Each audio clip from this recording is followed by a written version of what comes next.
and welcome to my twisted mind. My name is Lola and I'm trying to do this makeup from this picture I have. I'm trying to become a clown is the short answer to whatever question you may have. The real reason I'm recording this is because I just finished this book called The Road by Cormac McCarthy for the 5th time, and I want to talk about it. Okay? Is that okay with you? Okay, so it's a 2006 novel about a man and his son, and they're trekking through what I think is maybe Georgia. They're going south. It seems to take place like 10 years after some kind of nuclear bomb is dropped. And it's not specified in the book, but I think that it's nuclear because the description of the night that this all went down includes an explosion, and then the present day world is gray and covered in ash. I read it for the first time when I was 15 or 16, and it like wrecked my mind for a while. I remember being struck by how simple the sentences are, and for the most part it's very easy language to read. But then Cormac is like a freak for vocabulary and just sprinkles in these words I've never even seen in my life because they're regional words or British English or equivalent, you know.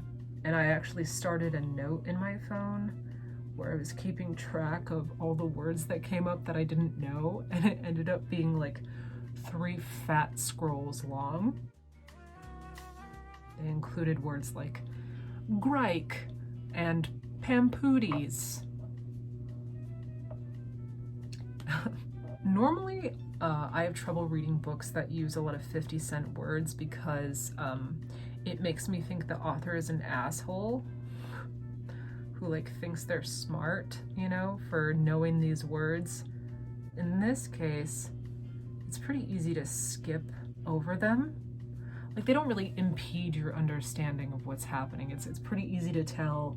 You know, maybe he's using like a very specific word for a kind of door that a character is walking through. If you know the word, then it's easier to see this doorway or whatever it is in your mind. But at the end of the day, he's walking through a door. It's not the most important plot point. I really enjoyed my vocabulary lesson. Thank you, Cormac.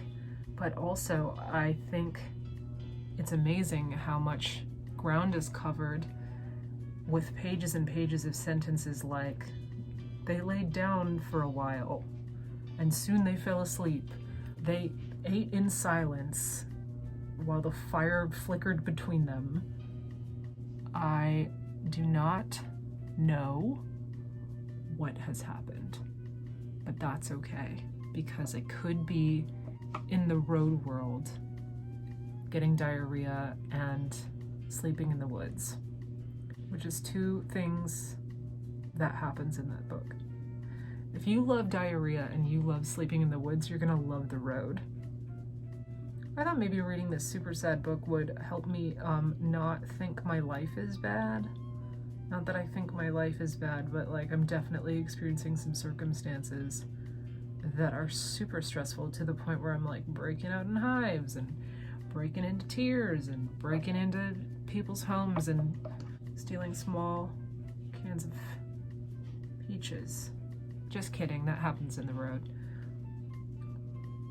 And it wouldn't matter anyway because those people are definitely dead. I guess I just don't know what shape pointy is. And I guess I don't know what shape straight line is. This is so not what is in the picture. And you know what? That's okay because there's no God anymore. Thanks to the apocalypse. Man, I don't know when it came out, and I'm sorry for guessing, but I think maybe 2014 or 2015, there's a film adaptation. Viggo Mortensen's in it, and he's really hot, even though he's emaciated because he's dirty. This isn't asides, but Viggo Mortensen should just always be filthy. He just looks so good with a layer of muck on him. I don't really know what I thought that this was gonna be. I have been wanting to sit down and talk to a camera for a long time, but I got really into like imagining myself doing it and then just not doing it because I worked so hard on that fantasy, you know? I don't really know how to talk about my life, I guess. But I suppose there are some things to say, and now I will say them. So I moved to New York in November, and it was very slow going. It seemed like when I was on the West Coast, I really thought that I was gonna die before I got to New York, which is so dramatic, but it really felt like that. So done with my hometown, and I was ready to move away and become a different person and escape into the night, so to speak. And I dropped immediately into a job that was very emotionally demanding, but which I told myself wasn't emotionally demanding, that it was just par for the course. I had my first winter here, which was insane. That's something nobody warned me about. It was my first Christmas in New York, was completely by myself. All my friends in the city left. It was like the saddest thing ever. I'm not like a traditional or religious or like Christmas holiday kind of person, and it was a nightmare. It was so sad.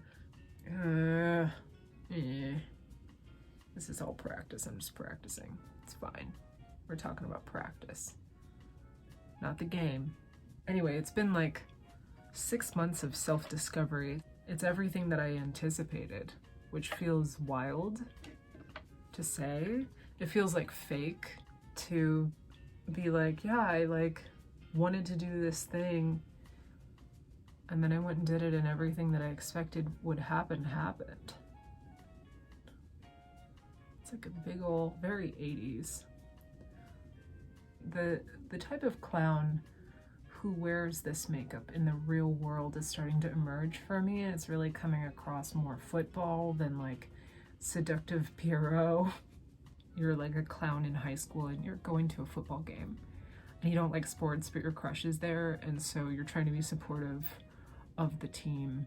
You're like, go football. That's what this makeup says. I love you, football. I'm gonna do the lips and they're gonna be the same. I like that, like multiple features having the same color. That was very common in the 80s as well. What do we think? Is this wearable? Wearable clown look for football season. Okay, well, here we go. Here's this extremely wearable clown look. I don't think that this is my look. This seems very football-y, as I said, and I'm not very football-y, so it doesn't make sense for my clown look to be football. However, there's some fun little elements here. I like the big pink. I like this big stripe 80s blush.